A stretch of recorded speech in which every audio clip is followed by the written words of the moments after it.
নগদ টাকার লেনদেন কমানো গেলে কমবে দুর্নীতি, বাড়বে স্বচ্ছতা ও জবাবদিহিতা। এমন মন্তব্য করেছেন বাংলাদেশ ব্যাংকের governor doctor Ahsan H Mansur.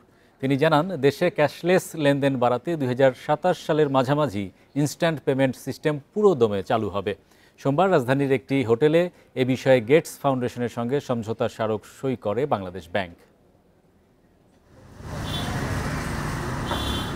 বৈশ্বিক জিডিপির প্রায় 10% লেনদেন হয় প্রতিদিন। তাই বাধাহীন লেনদেনে প্রয়োজন নগদবিহীন ডিজিটাল ব্যবস্থা, যেখানে মোবাইল ব্যাংকিং, ক্ষুদ্র ঋণ প্রতিষ্ঠান, ব্যাংক, আর্থিক প্রতিষ্ঠান ও লেনদেন সেবাদাতা প্রতিষ্ঠানের মধ্যে দরকার আন্তঃলেনদেন সুবিধা।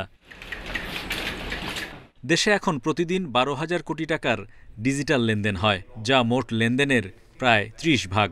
নগদ লেনদেন কমাতে সীমিত পরিসরে আন্তঃলেনদেন চালু করেছে কেন্দ্রীয় ব্যাংক। ইনস্ট্যান্ট পেমেন্ট সিস্টেম পুরোদমে চালু করতে গেটস ফাউন্ডেশনের সাথে সমঝোতা স্মারক সই করেছে বাংলাদেশ ব্যাংক। অনুষ্ঠানে গভর্নর বলেন, সব শ্রেণী পেশার মানুষের কাছে নগদবিহীন লেনদেন সুবিধা দ্রুত পৌঁছে দিতে হবে। আজকে থেকেই অফিশিয়ালি আমাদের এই কার্যক্রমটা শুরু হবে, ইমপ্লিমেন্টেশন প্রোগ্রাম। আমরা 1.5 বছরের মধ্যে জুলাই 27 আমাদের ফুললি অপারেটিং সিস্টেম চালু হয়ে যাবে। তার আগে থেকেই হয়তো টেস্টিং এবং পার্শিয়াল অপারেশন চালু হয়ে যাবে। তো আমরা এই লক্ষ্যে কাজ করব।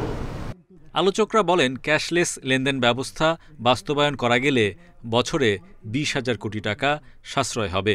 প্রাতিষ্ঠানিক অর্থনীতির আকার বাড়লে রাজস্ব আয়ের সক্ষমতাও বাড়বে। অনেক ইনফর্মাল ইকোনমি যেটা আছে, that will become part of the formal economy এবং অ্যাট দ্য সেম টাইম আমরা যে বলছি অন্তর্ভুক্তিমূলক অর্থনীতি, সেটা কিন্তু আমরা এর মাধ্যমে একদম লোয়েস্ট টাইমে যেতে পারবো। যেটা আমরা যদি করতে পারি, আমাদের ইকোনমিক চেহারা পাল্টে যাবে। আমি ইউপিআর শুধু উদাহরণ দিচ্ছিলাম। আমার মনে হয় আমাদের একসাথে কাজ করতে হবে। We need to look at the national objective. Cashless society বাস্তবায়ন করতে লেনদেনের খরচ কমানোর ওপর জোর দেন বক্তারা। Hari Saha, independent news, Dhaka.